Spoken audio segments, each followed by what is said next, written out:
சேலம்னு சொன்னாவே 2 விஷயம் மக்கள் மனசுல நீங்காத இடம் பெற்றிருக்கும். ஒண்ணு சேலத்து மாம்பழம். இன்னொன்னு சேலம்னாவே மலைகள் சூழ்ந்த மாநகரம். அப்படிப்பட்ட சேலம் மாநகரை ஒட்டி இருக்க ஒரு கிராமம் தான் நம்ம ஜருகுமலை. ஜருகுமலைக்கு சமீபத்தில் தான் தார் சாலை அமைச்சிருக்காங்க. இதுக்கு முன்னாடி அவங்க மண் பாதையில் தான் போயிட்டு இருந்தாங்க. இப்போ நீங்கள் பார்க்குறது மலை அடிவாரத்தில் உள்ள ராமானுஜர் மணிமண்டபம். இது தமிழ்நாட்டில் மிகப்பெரிய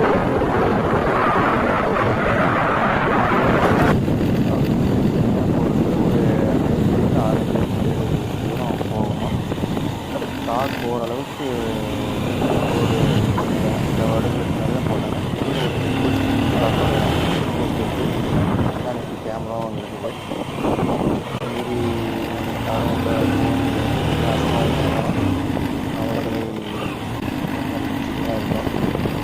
மீறி ரோடு வந்து ஒரு கார் அளவுக்கு போகலாம். ஒரு கார் வந்தீங்கன்னா இடம் இருக்குது. ஒரு சில இடத்துல இடம் இல்லாமல் இருக்கும். கார்னரில் பாதுகாப்பாக போகணும். அதுதான் முக்கியம். எல்லாம் மலையை ஏறி வந்து ஓரளவுக்கு பைக் இருந்தாலும் போகலாம். போனால் போகணும் பைக்கில். வண்டி வந்து ரொம்ப தூரம் போய் ஆகணும். First gear second gear maximum அவ்வளோதான். ரோடு 2 ஏக்கர் இந்த மாதிரி அது ஒரு கிலோமீட்டர் இருக்குது. பொதுத்தான சாலையாக இருக்குது. அதுதான் ஒரு மலை இடங்கள் வந்து என்னென்னா மலையை உடைச்சி பாறையெல்லாம் உடைச்சிருக்காங்க. வழியில் கால்நடைகள் வந்து மேய்ஞ்சிட்டு அதை கொஞ்சம் தூரம் இப்போ நீங்கள் பார்க்குறீங்களா எவ்வளோ பெரிய பாறை இருக்குது. அதெல்லாம் எடுத்து தான் சாலை போட்டுருக்காங்க. இதுக்கு முன்னாடி மண் பாதை தான் இருக்குது. பல வருடங்களாக பாதை தான் நடந்து வந்துருக்காங்க. பஸ்ஸில் இல்லாமல் இருந்து அப்புறம் மின் கம்பங்கள்லாம் கொண்டு போய் போட்டு ஏற்படுத்திருக்காங்க. சேலம் மாநகரம்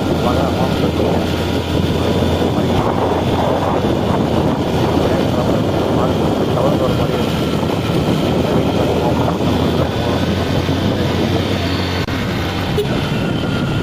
பாறை உடைச்சி தான் போட்டு ஃப்ரெண்டு வரும். ஆர்னர் அடிச்சு திரும்பணும். இடம் வந்து நம்ம தருவாங்க. இது வந்து நம்ம பழைய பஸ் ஸ்டாண்டு பார்க்கலாம். ஆனால் அவ்வளோ கிளியராக கேமராவில் காட்ட முடியல. நேரில் நின்று பார்த்தா அந்த இடத்துல ஒரு சில இடங்கள் மக்கள் அவங்க தேவைக்காக ஏதாவது பொருள் வாங்கணும்னா கீழே இருந்தால் அப்போல்லாம் கட்டி வாங்கிட்டு போயிட்டாங்க. தலையை கம்மியாக தான் தெரியுது. இப்போ அவங்களுக்கு வந்து இது ரொம்ப சாலை போட்டதுக்கப்புறம் மிகவும் பயனுள்ளதாக இருக்குது. அவசர மருத்துவ உதவினாலும் வரது சிரமப்பட்டு இருந்தாங்க. இப்போ ஒரு பயம் இல்லாமல் நம்ம இருக்கிறாங்க. அவங்க செல்ஃபோன் சிக்னல் வசதி அங்கே இருக்குது. ஒன்றும் தொந்தரவு இல்லை. இந்த இடம் பாருங்கள். எங்கள் பையன் நின்று பார்த்துட்ருக்கான். இந்த இடம் வந்து அந்த மலை வந்து குமரகிரி மலை. இந்த இடம் வந்து நம்ம பழைய பஸ் ஸ்டாண்டு வரைக்கும் ஓரளவுக்கு தெரியும். கண்ணில் பார்க்குறதுக்கு கேமராவில் அந்தளவுக்கு கிளாரிட்டி தெரியுது. எங்கள் பொண்ணுங்க தான் ஆடு மாடுலாம் அதிகம் மேயும். அதை கொஞ்சம் பார்த்து கவனமாக நம்ம வரணும். அதுதான் முக்கியம். இப்போ செடியெல்லாம் காஞ்சி இருக்குது. இது வந்து மழை டைம் கொஞ்சம் போது நல்லா இருந்திருக்கும்.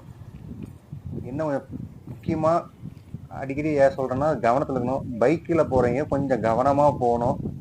வண்டி ஓரளவுக்கு கண்ட்ரோல் பண்ண முடியும். கண்ட்ரோலாக இருக்குது பர்ஃபெக்டாக இருக்குதுன்னா வண்டியில் பைக்கில் போங்க. அதுதான் முக்கியம். கருமேகம் சூழ்ந்த மாதிரி இருக்குது. மேகம் நம்ம பக்கத்துலேயே இருக்குது. வெயில் அடிக்குது. ஆனால் ஓரளவுக்கு கிளைமேட் நல்லா தான் இருந்தது. இந்த சம்மர் இருக்கும். ஃபுல் வியூ இதான் நம்ம சேலம் மாநகரம். இந்த சைடு சீலாங்கிப்பட்டி சைடு, இந்த ரைட் சைடு காட்டுதான் நம்ம குமரகிரி மலை. இந்த சைடு அம்மாப்பட்டா வரைக்கும் ஓரளவுக்கு உடையாப்பட்டி வரைக்குமே தெரியும் பார்க்கறதுக்கு. இதுதான் குமரகிரி ஏரி சைடு. இது வந்து ராமராஜர் மணிமண்டபம் பக்கத்தில் இருக்கிற ஒரு ஏரி. ரோடு பார்த்தீங்கன்னா எவ்வளோ பள்ளமாக டேப்பராக இருக்குது. இங்கிருந்து பார்க்கும்போது மழை தான் கீழே இறங்குற மாதிரி இருக்கு. ஆனால் ரோடு பெண்டு திரும்பும். இதெல்லாம் குன்று. சேலம் மாநகரமானவே மலைகள் சூழ்ந்த பகுதி. எப்படி இருக்கு? ஏற்காடு மாதிரி நல்லா தெரியும் இங்கேருந்து பார்த்தா. டவுன்ல இருந்து ஒரு 10 கிலோமீட்டர் இருக்கும். பழைய பேர் 10 கிலோமீட்டர் இருக்கும். கீழே எருமாபாளையத்துலேருந்து வரலாம். சேலம் போகலாம். சென்னை பைபாஸ் இருந்து பாருங்க எவ்வளோ தரணும். அப்படியே திரும்ப நான் வீடியோ கொஞ்சம் ஸ்பீட் பண்ணியிருக்கேன். பாருங்க ஆறு இங்கேயும் பாரு தான் இல்லை உடைச்சி தான் வேலை செஞ்சுருக்குறாங்க.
இப்போ நீங்கள் பார்க்குற இந்த இடம் ஞாபகம் இருக்கான்னு பாருங்க. இந்த படம் தமிழ் சினிமாவில் சமீபத்தில் வந்த படத்தில் வந்திருக்கு. எந்த இடம் கரெக்டாக உங்களுக்கு தெரியுதா பாருங்க. ஆமாம், நம்ம மாமன்னன் படத்தில் இந்த இடம் வரும். இந்த பக்கம் ஒரு பெரிய கிணறு மாதிரி இருக்குது. இந்த ஒரு பாறை ஞாபகம் இருக்குங்களா? இந்த பல சீன்கள் வந்து இந்த படத்தோட சீன்லாம் இங்கே இந்த மலையில் எடுத்திருக்காங்க. ஆமாம், பாருங்க, வீடு இங்கேயும் ஸ்டார்ட் ஆயிரும். அங்கே ஒரு வீடு, இங்கே ஒரு வீடு. விவசாயம் நிறையா பண்ணுறாங்க. விவசாயம் தான் பிரதானம் இங்கே. வேற ஒன்றும் தொழில் அதிகம் இல்லை. பிரதான தொழில் விவசாயம் தான். மீதியான ஒரு சின்ன ஒரு குருவி கத்துனா கூட, தூரத்துலேருந்து கத்துனா கூட நம்மளுக்கு காது கேட்கும். ஆமாம், வீட்டுக்கு வீடு விவசாயம் தான் மேக்சிமம். ஆடு மாடு வச்சுருக்காங்க. இது வெயில் டைம்னால உங்களுக்கு இப்படி இருக்குது. இன்னும் நீங்கள் சம்மர் டைமு முடிஞ்சு கொஞ்சம் கிளைமேட் மாறினாக்க பார்த்தீங்கன்னா நல்லாயிருக்கும். நல்லா ஓரளவு இது இப்போ நான் போனப்போ ஒரு சில இடங்களில் அந்த ஜில்னஸ் இது தெரிஞ்சு எங்களுக்கு. அப்போ நம்ம சம்மருக்கு முன்னாடி போயிருந்தா நல்லா இருந்திருக்கும். நல்லா பசுமையாக இருக்கும், கிளைமேட்டும் நல்லாயிருக்கும். முக்கியமாக பாதுகாப்பாக வாங்க, பாதுகாப்பாக போங்க. முடிஞ்ச அளவுக்கு 2 பேர் போங்க, ட்ரிபிள்ஸ் போகாதீங்க. ஏன்னா ஏறும்போது சிரமம், இறங்கும்போது அதோட சிரமம். வண்டி கண்டிஷனாக இருக்கிறவங்க போகணும் வரணும்.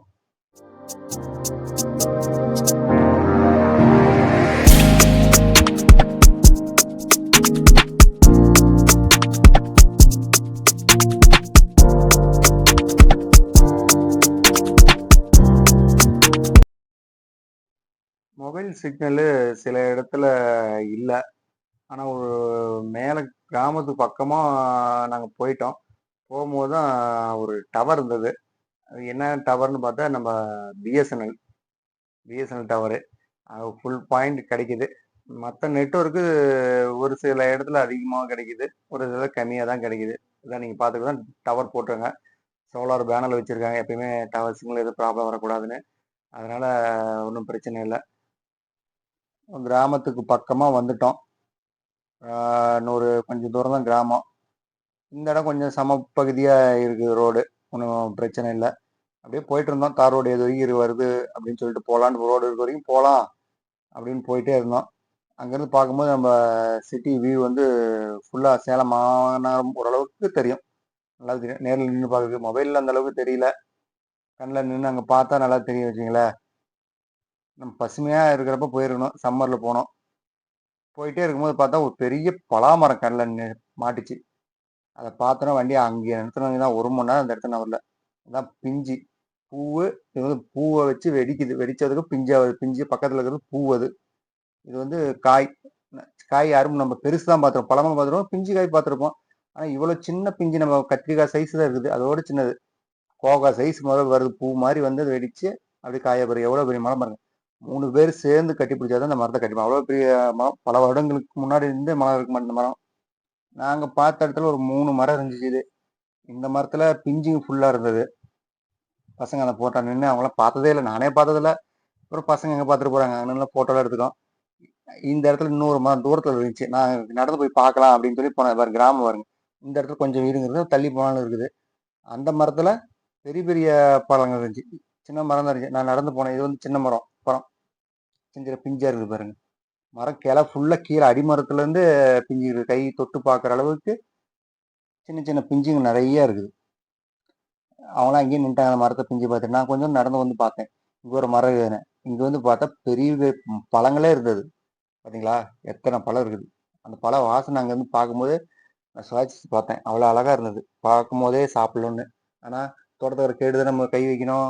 அதனால நாங்கள் தொட்டு பார்த்துட்டு வந்துட்டோம். வீடு பாருங்க அங்கே இருக்குது. கரெக்டு பாருங்க. இந்த இடம் சமப்பகுதி. விவசாயம் பண்ணுற அளவுக்கு சமமாக வச்சுருக்காங்க அங்கே. நாங்கள் வீடியோ எடுத்துக்கும் போது ஒரு ஆடு பார்த்துச்சு. அந்த ஆடு எங்களையே பார்த்து நின்றுச்சு. ஆமாம், மறுபடியும் இந்த பெரிய மரத்துக்கிட்டே வந்துட்டேன். வந்துட்டு ஒவ்வொரு பிஞ்சும் நான் பார்த்து ரசிச்சுட்டு ஃபோட்டோ எடுத்துட்டோம்.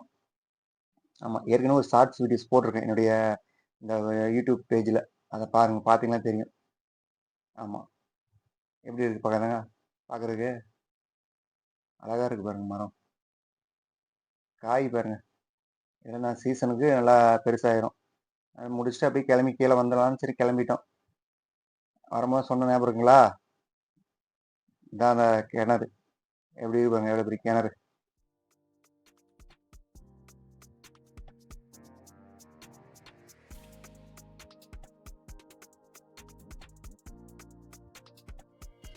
எங்களுக்கு பின்னாடி ஒரு பெரிய பாறை இருக்கு, அது போய் இப்ப தள்ளி பார்க்கலாம் வாங்க.